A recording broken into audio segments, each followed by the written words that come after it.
Thank you, Doctor. Yes, I am glad to be back in Australia. When I arrived on campus Friday, I met someone who had been here in 2009 when I was here last, and reminded me of where I'd met the person, and then said, "You've still got that crazy accent." I said, "Well, I've been trying to lose it." I was 5 living in Canada when I first met a person from Australia, and I totally fell in love with the accent. My mother says she found me in the bathroom after the woman left, standing on the toilet, leaning over to the mirror, trying to make my mouth form words that sounded like hers. This is my 6th trip, and nothing has changed. So you're stuck with what you have. When I was here in 2009, I told the congregation, I love being here because I love your accents. And a man on the front row said, "We don't have an accent, you do." And the truth is, we don't hear our own accents. We just hear other people's accents. So before I start, I want to point out appreciation for everybody who's put this together. It reminds me of when my stepson was about 9. I started dating a man who had 3 little boys, age 1, 2, and 3 at the time. And a year or so later, we married, and I raised them. I don't know what I was thinking.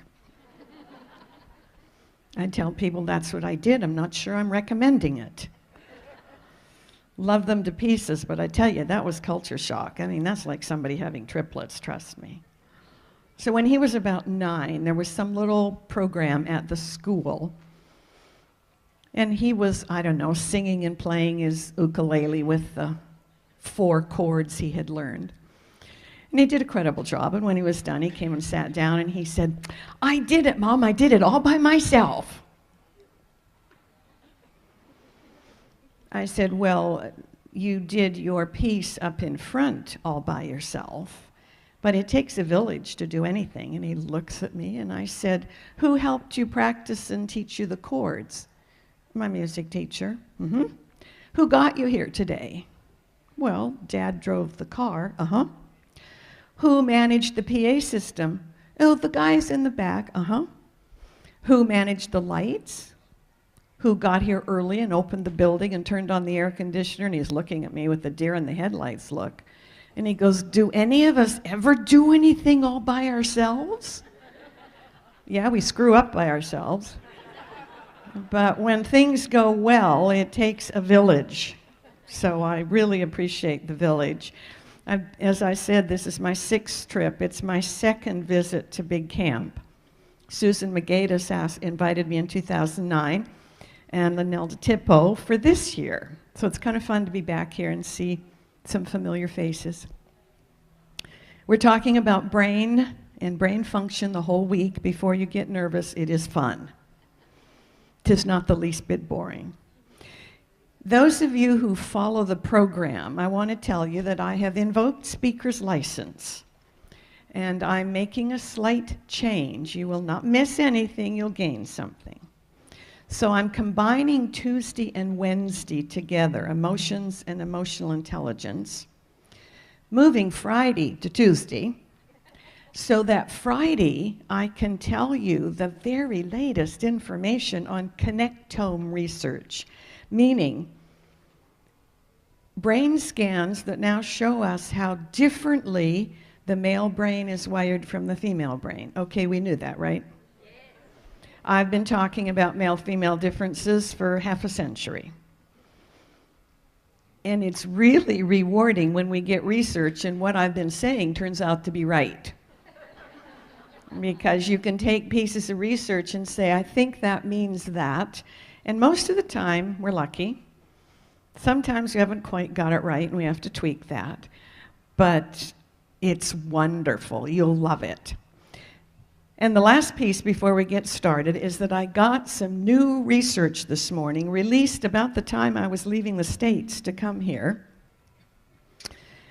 And I just want to mention that because probably in the last 15 to 20 years, we have learned more about brain function than probably was known in all of the eons before that.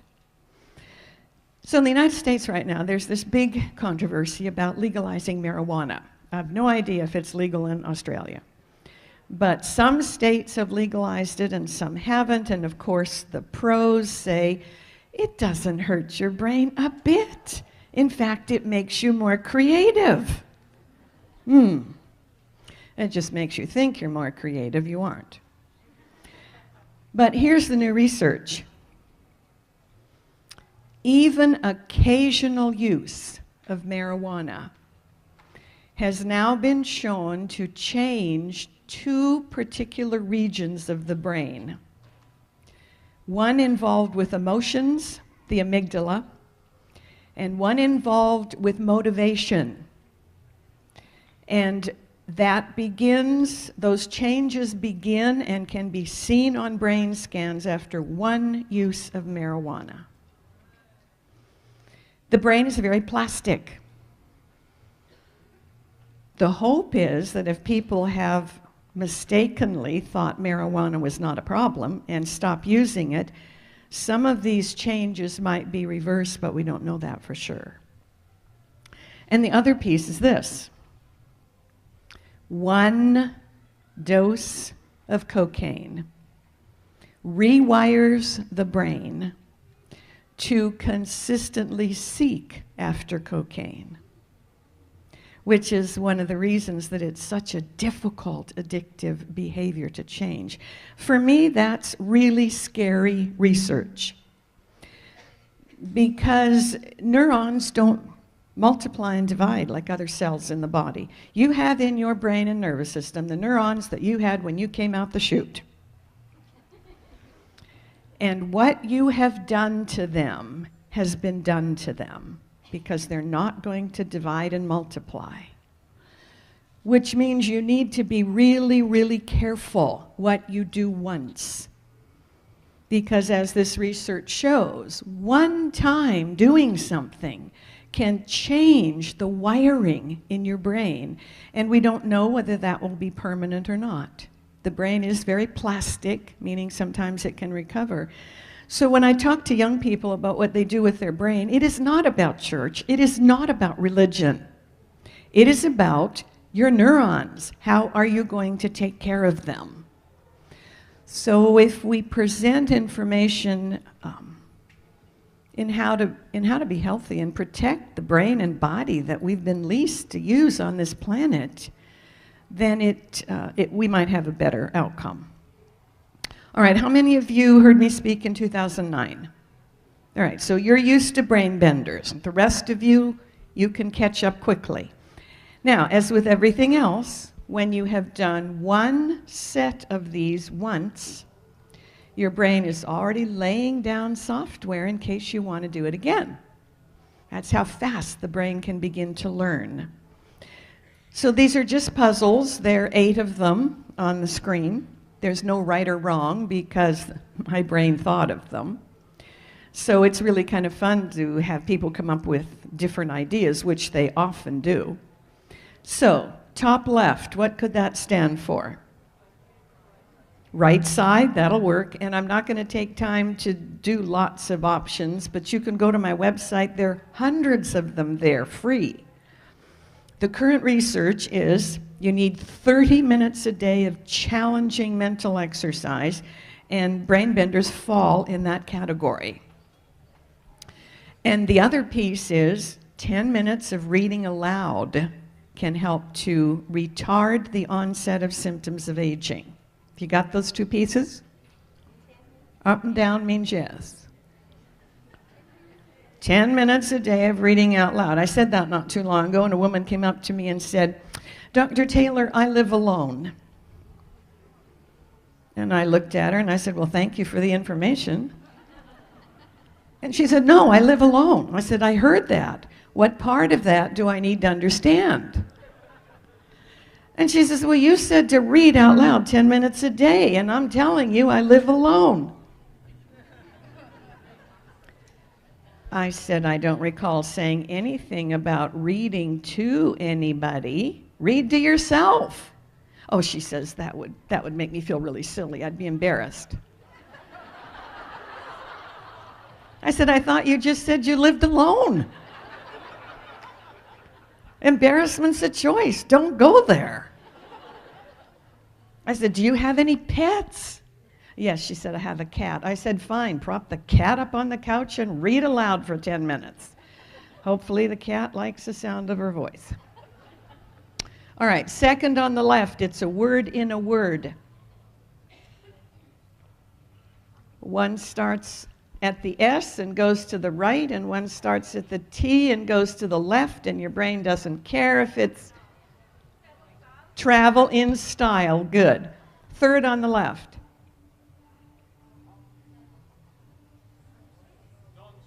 Non-stressed, stressed out.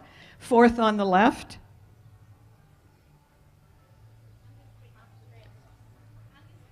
Well, if there was another letter there, the word would be stress, but it isn't. So how about unending stress or no end in sight, which would be rather pitiful. Top right. Waking up. Good. Second on the right. Word in a word.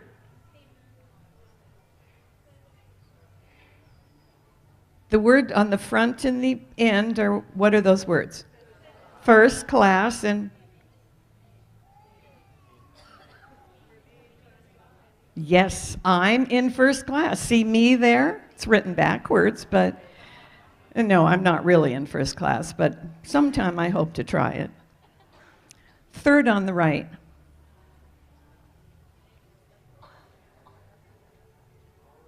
I was doing this the other day and somebody said, you know, I didn't do well in algebra. Is that something to do with algebra? I go, no, it's just plain arithmetic. So what does it stand for? It doesn't add up. It's wrong. And some people hate to say that out loud for fear they'll be wrong. Bottom right. The word is stress. What's the shape? Eustress. There you go.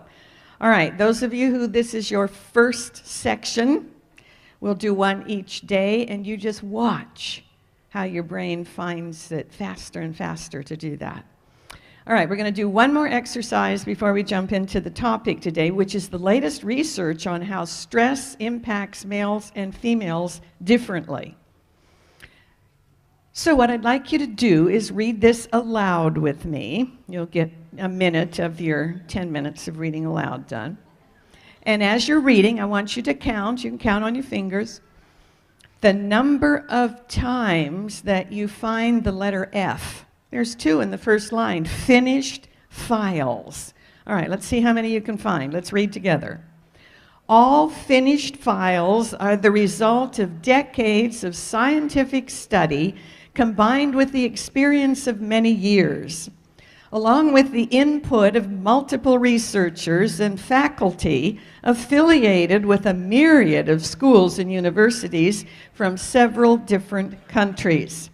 How many F's?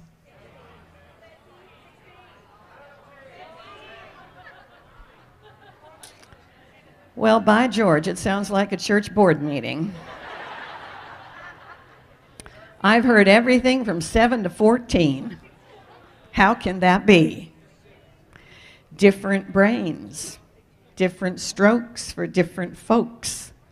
Some people find information more easily than others. Now, on purpose, I gave you some directions that said, look for F's as in finished and files. But there are other F's there that don't sound like that. Those F's come in what words? Of. Good. So here you go. I count 14. Now, I'm not visual. Took me a while to find 14. But if you didn't find 14, then maybe you have a brain that needs to do this information in a different way. It might have been easier for you if we didn't read it out loud. And that's the problem with school. You got 30, 40 little brains in a room and one teacher, and every brain learns differently. All right. I'm a preacher's kid. Any of you out there preacher's kids? Oh, good. A few of you know what I went through. The rest of you have no idea. I used to say that being a preacher's kid was the worst experience of my life, because in all of my father's churches, whether there were 200 members or 800 members, every one of them knew exactly how I should behave, and none of them had the same opinion. So I was always in trouble with somebody.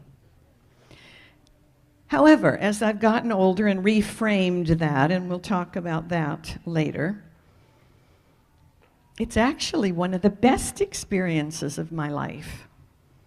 It's amazing. I'm so lucky to get to fly around the world and share information about brain function that has so changed my life.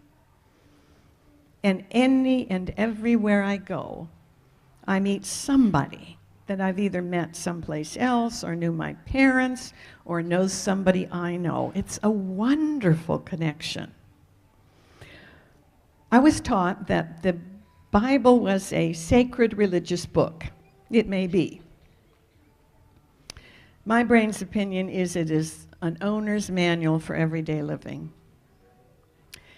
And I am so gratified that every piece of clear brain function research I get, I can usually find some text to back it up.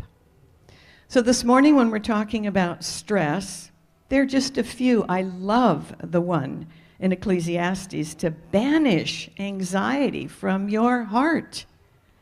And tomorrow we'll talk about how many neurons are in the heart, so you think with your heart.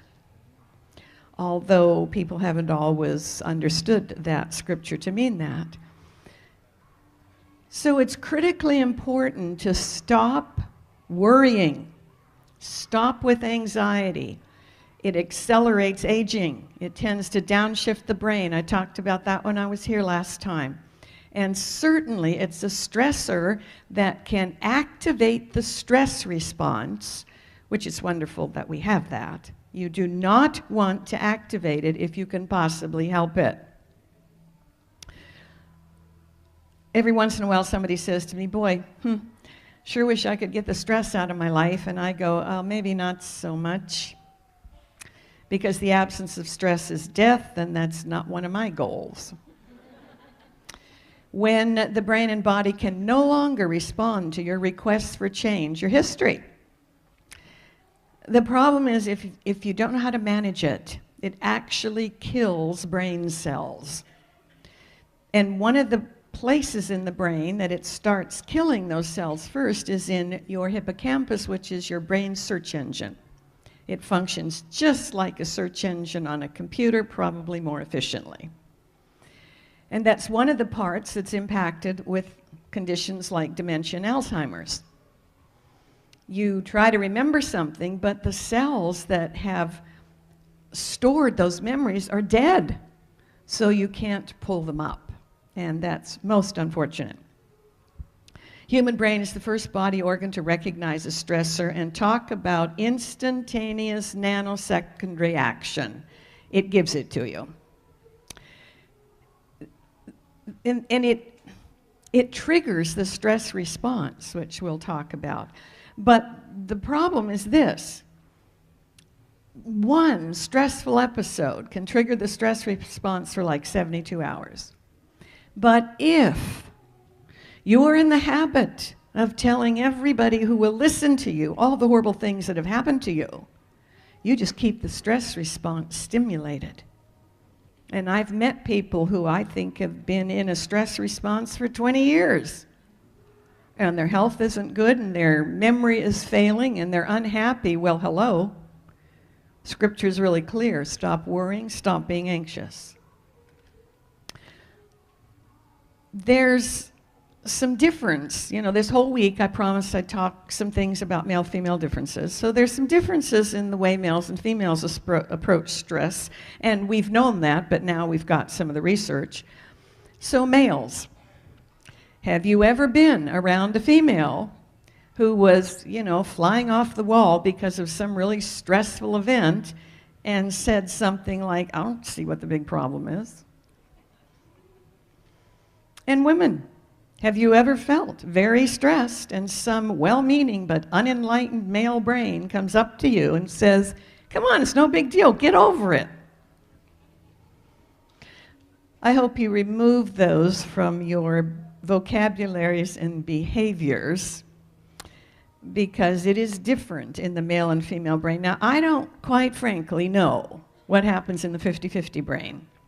And you know, for years we just thought that, you know, Adam was a male and Eve was a female and the whole world followed that pattern. Now we know the whole world does not follow that pattern.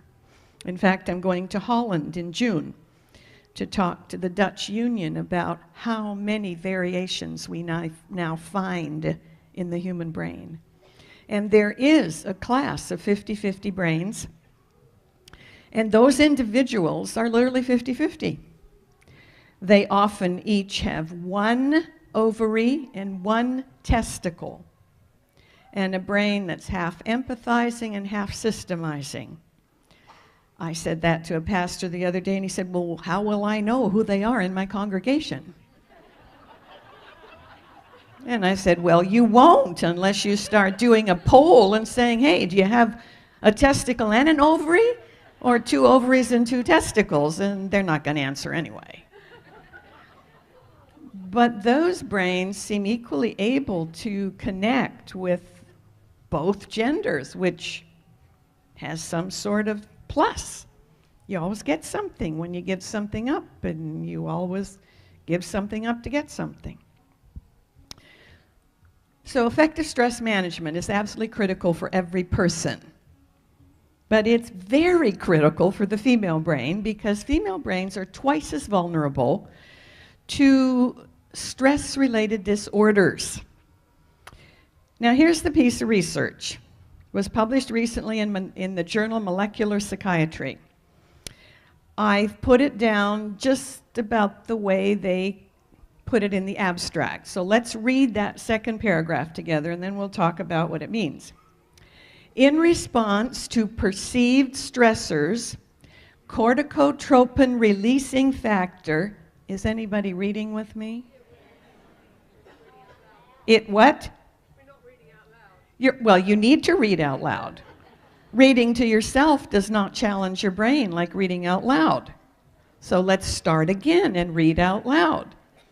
PET scan studies, positron emission tomography, are huge. I'll digress to tell you the reason, because some people really want to know the reason. Think of my face as a clock. 12 on my forehead, 6 on my chin, 9 and 3 by my ears. Draw lines 12 to 6 and 3 to 9, and you have 4 chunks of cerebral tissue, not artificial, real. So they put an individual in a PET scan camera and asked that person to read silently, and saw what's going on in the brain. Where do the cells start to work when you're reading silently? And what they found was there were a few little cells in each of those 4 chunks, just a little pinpoint of light, to allow the person to read silently. So you need to use the whole brain to read silently. And then one of the researchers, this wasn't planned, one of the researchers said, I wonder if anything different would happen if we asked the person to read it out loud. So they said, read that again, only this time read it out loud. And what do you suppose happened? 80%, 80% of those 4 chunks lit up, you know, like a bright light. Because when you are reading aloud, you're not just looking at the words, but you have to articulate them with your mouth and tongue and use your voice, and then you also hear them, so they're being decoded as you're reading them, and goodness, you're far more likely to remember the information. So, back up, read aloud. My problem, I didn't say read aloud last time. And you follow directions so well, which is very surprising to me. Let's go. In response to perceived stressors, corticotropin releasing factor, or CRF, a hormone and a neurotransmitter, binds to receptors on cells in the locus coeruleus, an alarm center deep in the brain stem. All right, when you look at that picture, you can see the rind on the watermelon, which is that third layer, the cerebrum, gray matter, cortex, which gives you those 4 chunks. Where that reddish bridge is, that is part of the limbic system, or the second layer of the brain. And then you'll see a little piece that connects with the brain, with the spinal cord, and that little round thing to the left of it. Into that brain stem is where these locus coeruleus cells are, and that's exactly what they found with cocaine. Those are the cells.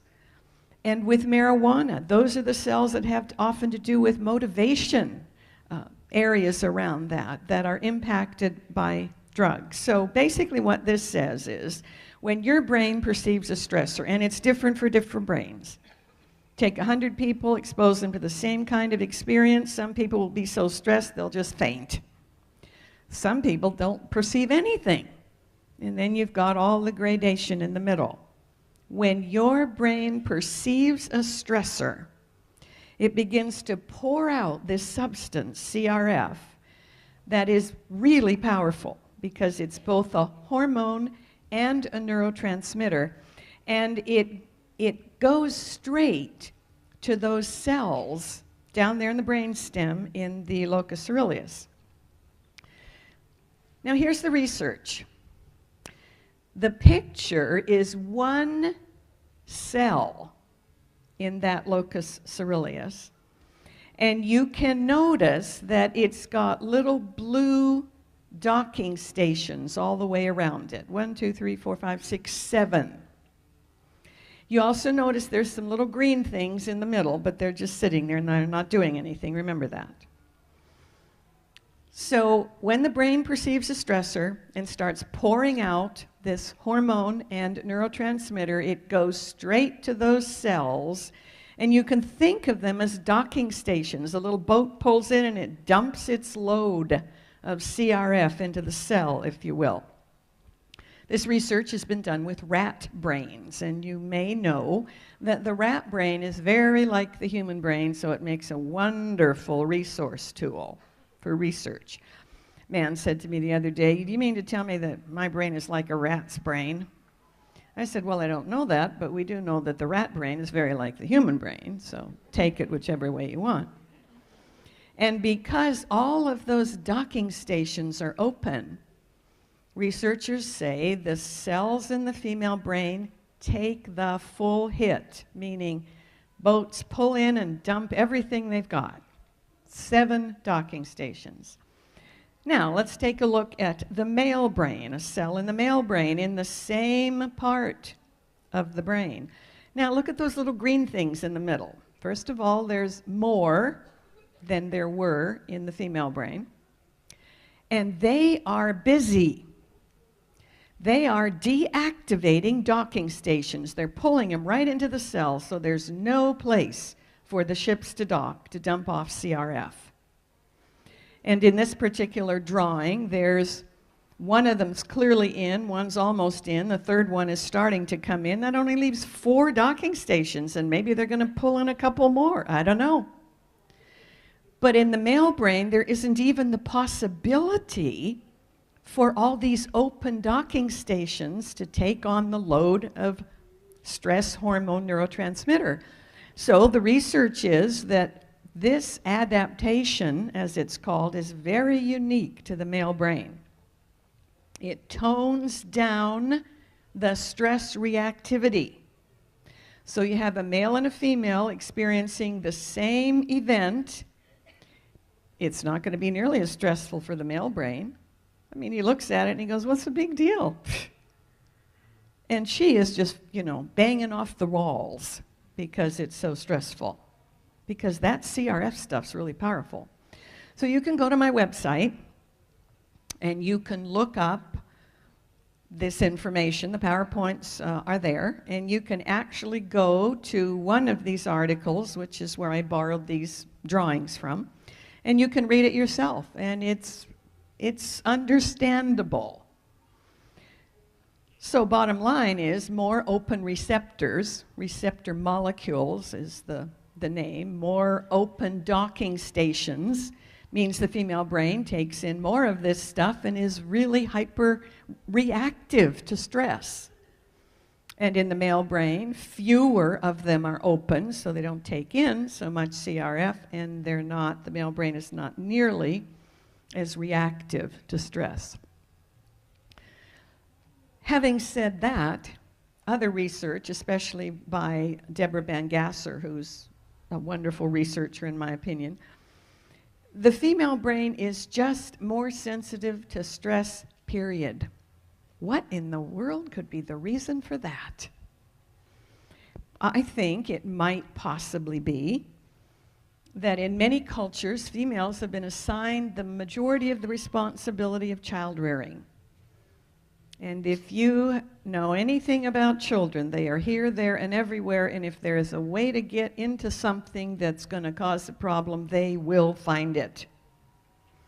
And so with a brain that's a little bit more hyperactively looking for that, perhaps that's one of the reasons that they may catch something a little faster. Here's another male-female difference. The male brain is faster reacting to a single expected stimulus. What does that mean?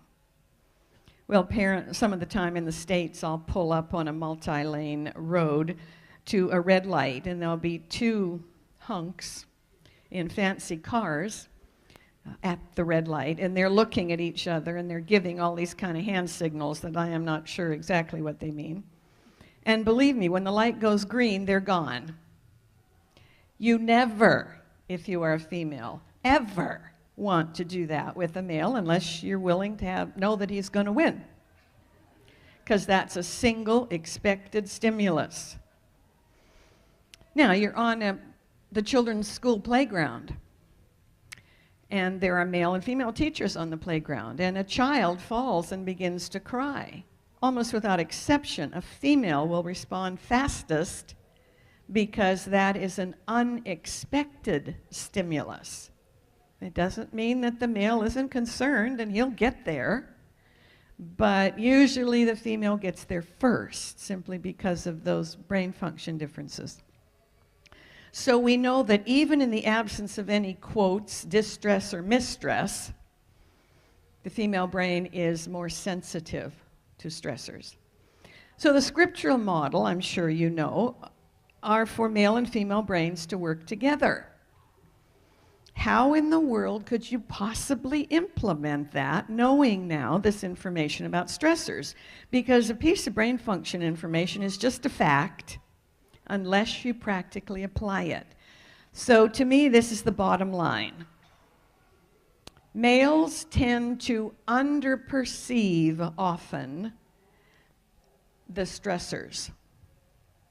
Females tend to over-perceive the stressors. So in some situations, the ability to over-perceive is helpful. In others, the ability to under-perceive is helpful. If we're working together, the female can say, but look at this. I mean, in the long term, do you realize what this means? And the male can say, okay, I see that perspective. However, right now, here's a couple things you could do to reduce the level of stress in the short term. But you have to be clear about what your own brain does, and you have to be clear that neither one is good, bad, right, wrong. They're just different, and work together. There's active stress and passive stress. I'm sure you know that. Active stress is very good for you. It's called eustress, as long as your life is in balance. If your life is not in balance, any kind of stressor can tip you over the edge, which means, are you drinking enough water, or is your brain dehydrated and pulling away from your skull and shrinking?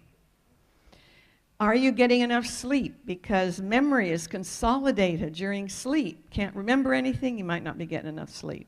And so often people say, but there's so much to do, I just can't get the sleep my brain needs. And I go, hello? You've been leased a brain and a body to use on this planet.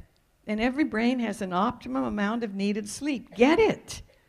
Or you risk turning in your vehicle prematurely or damaged. Meeting deadlines is good for the brain as long as you are successful. Learning something new is wonderful for the brain as long as you avoid unrealistic expectations. You know, some people think that they can enroll in school and do no studying and they should be able to get A's. Rarely happens. Passive stress is a horse of a different color. And many well-meaning individuals have lots of passive stress in their life. What are examples? Watching a scary movie. Very stressful to the brain. In fact, because emotions and at least 2 senses are usually triggered in scary movies, those pictures can go directly into long-term memory and trigger you to wake up in the middle of the night screaming, or trigger you to begin to live at some level of anxiety, which is exactly what Scripture says to avoid. Be anxious about what? Nothing. I was talking to a group of people the other day, and one of the participants came up and said, but there are things we need to be anxious about. And I said, name one. And they just kind of looked at me. And I said, learning information and putting it into practice and being proactive is one thing. Be anxious about nothing, or you will do damage to your brain. And of course, stressors that are chronic and go on and on and on and on. And that can often happen when a family has a child whose brain is not functioning optimally. You know, every brain is damaged. Let's be really clear about that. There's not a brain on this planet that's undamaged. But there are different types of damages, and some are more challenging to work with than others. And if you have a family member who is developing early dementia, for example, it can be very, very stressful. So that kind of chronic ongoing stress can be difficult to deal with. 3 types of stresses, I'll quickly go through them. Eustress, distress, and mistress. And notice the way mistress is spelled. Because when I was talking about this not too long ago, a lady put up her hand and said, I know all about mistress. My husband's had 4 of them. You know, I think that would be in the category of outright distress. But let's briefly talk about those. Eustress is positive. It helps you grow. It helps you learn, especially when you participate in the choosing. That's what's really, really critical. Even if you find it temporarily stressful going back to school, for example, but if you choose it, you get married, you choose it, you have a child, you choose it, sometimes. Well, the negative outcomes to your brain are really reduced when those pieces are in place. Then you go to distress, which you want to avoid if at all possible. I live in a part of the world where there's lots of earthquakes, and I know that so is New Zealand. I mean, after I had been lecturing in Christchurch, a couple years later, they had this horrible disaster, and I was watching on the news, and the motel where I stayed was flattened. That was really sad. This kind of stress does have negative outcomes unless you have good stress management tools in place. And that's the criticality of having those strategies in place. And then you have mistress, which we call hidden stress, meaning you don't always understand the impact of what that's doing to your brain and body. For example, hours and hours and hours of playing video games or games on a computer or even sitting in front of a computer and working can be very stressful to the brain, to the point that it can equal outcomes from distress. Now, I'm not against playing games on computers. They really help to develop the motor skills. They don't do anything to develop cognitive skills in the third brain layer. But the problem can be the type of games that are being played. Because of mirror neurons, those neurons right behind your forehead that when you do an activity, they fire. And when you watch somebody else do an activity, they fire as if you were doing it yourself, means that you need to be really careful what you watch, really careful what you put into your brain. Because that goes back to that scripture. If you look at another human being to lust after them sexually, what? You might as well have done it anyway. And people will say to me, but I didn't touch the person. I said, well, that's not what the research shows. You've made pictures in your brain of lusting after that person, and as far as your brain's concerned, you already did it. So you need to be really careful about controlling your thoughts. Sometimes you can take a really negative distress event or a hidden mistress event and turn it into eustress by changing the way you perceive it, because so much of what we do in life is our perception. So for example, I'll ask myself, what difference is this going to make in 12 months? And if it's not going to make any difference, then I'm going to let it go. If it probably will make a difference, then I'll do my best at dealing with it. But then I will ask for wisdom to know what I can do something about and what I can't do something about. Because unfortunately, I watch human brains spending a lot of time trying to do something that they can't do anything about, and avoiding spending time on what they could do something about. You may be familiar with the term reframing. I think that's really helpful when dealing with stressors. So when people come to talk to me and they're so stressed, I say, okay, why don't you reframe that? And they often look at me with the deer in the headlights look. Over here, it's probably the kangaroo in the headlights look. And I say, imagine that you were disconnected to this event. You're just standing there watching it happen. How would it look to a neutral third party? And I describe it as you have a little picture with maybe a really narrow metal frame around it. And if you reframed that picture, it would look entirely differently in your home. Same thing happens in the brain. You have the ability to reframe something, to look at it from a new perspective. The reason this is so important is because stress is so critical to your health. Read out loud this paragraph with me.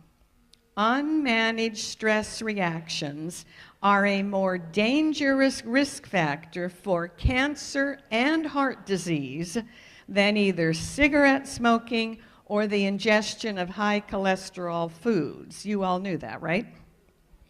So many well-meaning people who wouldn't think of eating a high cholesterol, high fat diet, or wouldn't think of smoking, have experienced stress equal to that by the way they don't manage stress. And what are three really key things that happen? First of all, you have decreased cognitive ability. You can't think clearly. You don't put cause and effect together well. You have decreased libido. I sometimes see that in couples who desperately want to have a child and she can't get pregnant. And so they go through this big falderall, and you cannot even make love to your partner unless it's the right temperature and the right time of day. And boy, doesn't that take the fun out of romance. And they can't get pregnant. And so they say, well, you know what? We'll adopt. So she gets pregnant 3 weeks after they adopt because the anxiety and the worry and the stress is gone. When you are anxious and worried, the stress response says, stop any functions that are not critical to life because you need these functions to survive.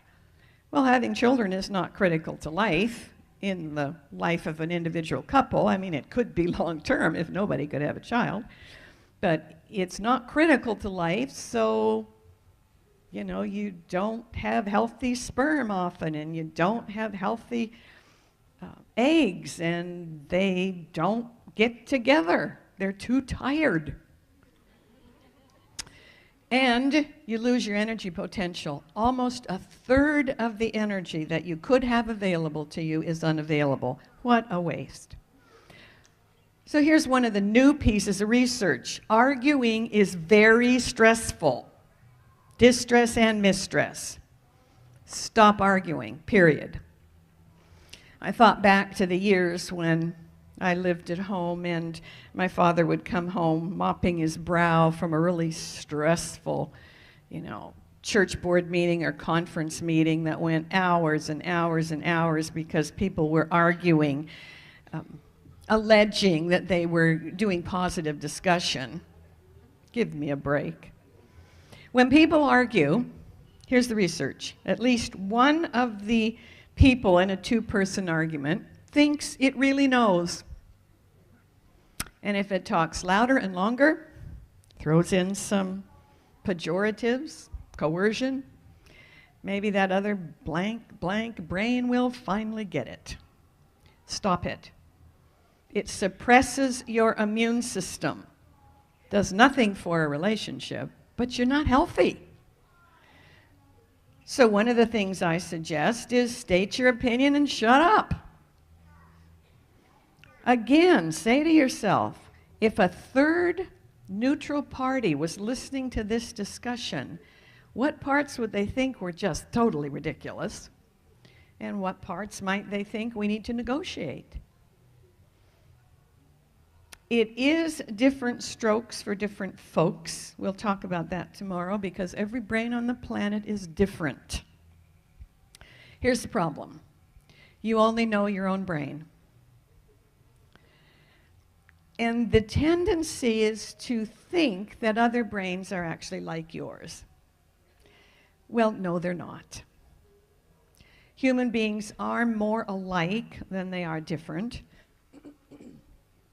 But there are no two brains on this planet that we've ever scanned yet, that I know of, that were not quite different. Even the brains of identical twins. So the bad news, or the good news, depending on how you manage stress, is that you learned your stress management techniques in childhood. And for those of you who are doing really well managing stress in adulthood, thank your care providers. If you're not doing so well, the good news is that you learned what you know, so the brain is very plastic and you can relearn a new strategy for dealing with stressors. And studies compare dealing with stress actually to a tree. In that in a storm, a tree that cannot bend with the wind is in high danger of being uprooted. Human brains who cannot bend with the flow, that doesn't mean they violate their conscience. It means that there are 9 ways to get to Rome. And when you think there's only one, and you know the right one, then that can be really, really stressful to your brain, and you are in danger of getting uprooted, which means probably getting sick, having some immune system dysfunction. Here's the other current piece of information. The choices you make today impact your immune system in something like 12 to 24 months from now. That's the importance of doing now what you want to be like in a year or two, because the brain moves slowly. And if you are experiencing an immune system problem right now, get dead centered. Oh, maybe that's a poor choice of words. Get very centered about implementing stress management techniques and doing everything that we know of to strengthen the immune system. And with the Lord's help, because we can't do anything without the person who developed our immune system, although it is set up to heal us if we're treating it well. As you do that, it is possible for many people to recover when they did not think that would ever happen. So let's finish up with what we call the brain stress equation. This comes from work by Epictetus, who was a second century Greek philosopher, and I now put that on my slide, 2nd century Greek philosopher. Because after a trip to Greece, when I really first started learning about him, I came back and I said, oh, I learned about Epictetus in Greece. It was wonderful. And somebody said, well, did you get to meet him? 2nd century, folks. He said, read that last paragraph out loud with me. It's not so much what happens that matters as what you think about what happens. Do you get the importance of that? We create our own distress often by our perception of what matters. So the brain equation is stressors interact with the brain in a two-part equation. Any negative impact to your brain and body will be about 20% only due to the actual stressor. 80% is due to what you think about what happened, the weight you give it, how important do you think it is, whether or not you have good stress management techniques. So that has been turned into something now called the 20-80 rule. So read this with me. You might even get 5 minutes of reading out loud in this morning. Let's go. Only 20% of any negative effect to brain and body is due to the event. 80% is due to your perception of the event and the weight you give it. Even when you can't do anything about the 20%, you can do almost everything about the 80%. That's really good news. Unless you are caught in the traps of worry and anxiety. They will keep you focused lower in the brain toward those stress responses, and you will not have easy access to that third layer conscious thought cognition, which even helps you do this. Dr. Shelley Taylor has been doing a lot of interesting research. I wish I was related to her. It'd be nice to be related to somebody that smart. You're all familiar with the stress responses, I'm sure, one of which is fight or flight. How many of you have heard of fight or flight? Okay, almost everybody. In her research, she has discovered that males primarily implement fight or flight in a stress situation, not females. A female may initially exhibit some fight or flight, but quickly goes into something called tend, befriend.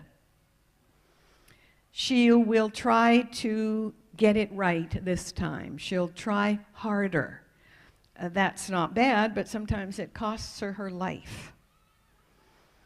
For example, for years I worked with women in shelters because they were being battered in their home environment. Come in with broken bones, bruises, terrible shape.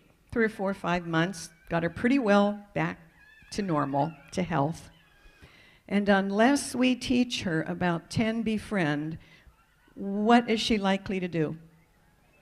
Go right back to the same environment.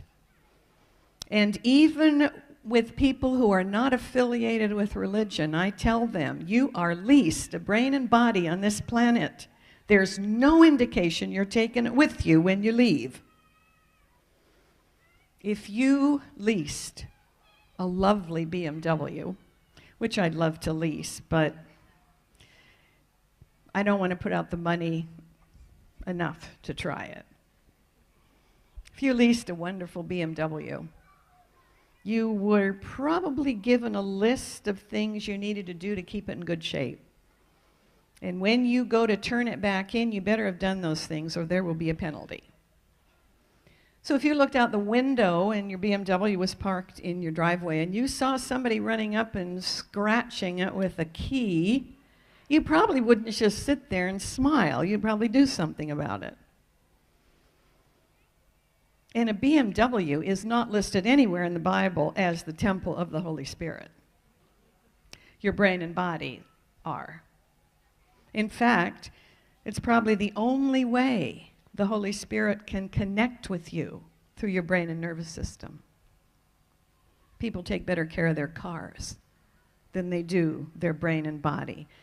And we need to pay attention to that. So current research by Shelley Taylor suggests that when you recognize that you're under stress, something has happened that you perceive as stressful, she says, take a deep breath and recall a gold medal moment.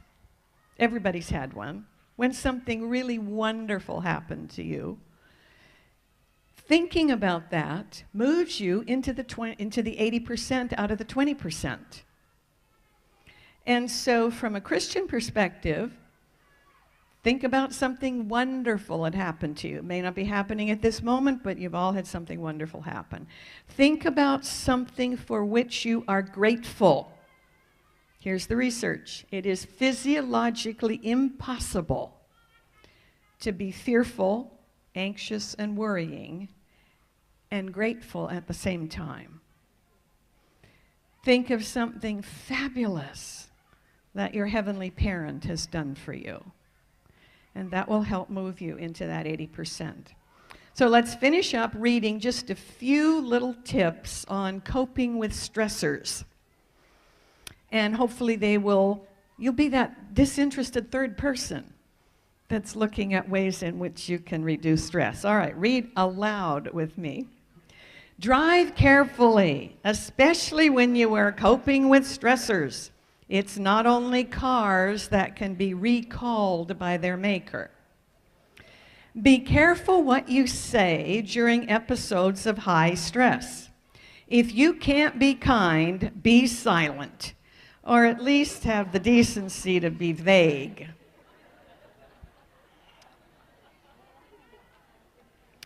Never put both feet in your mouth at the same time, as that will not leave you a leg to stand on.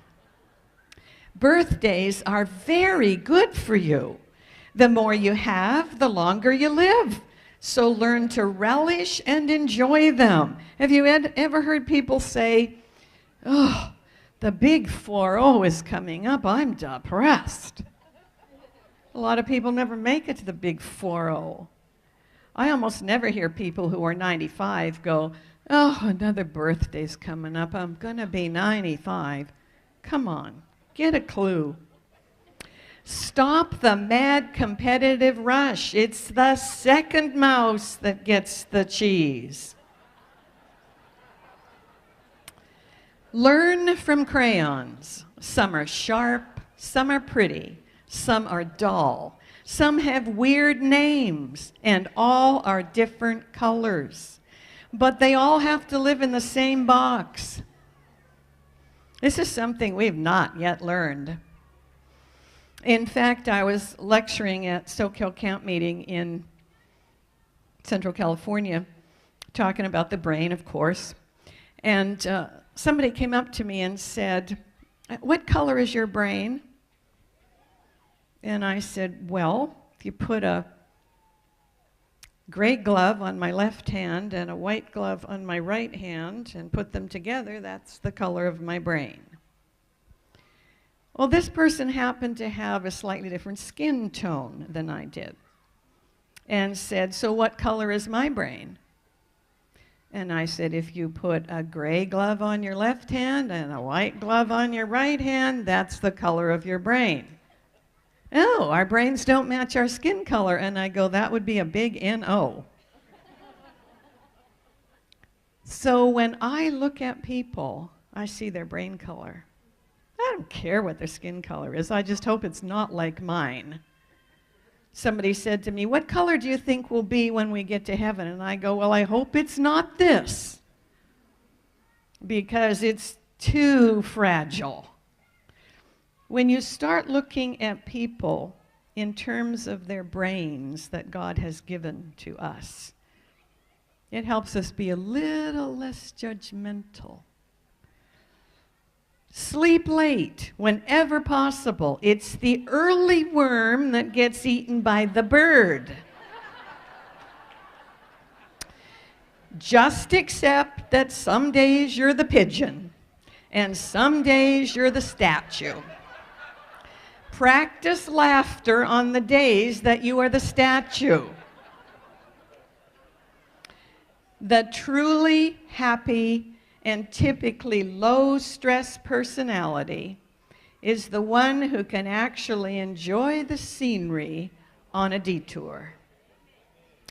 So the Lord bless you as you take another look at your brain, at how you can manage stressors so you can live a long time and be healthy and happy and productive. Thank you.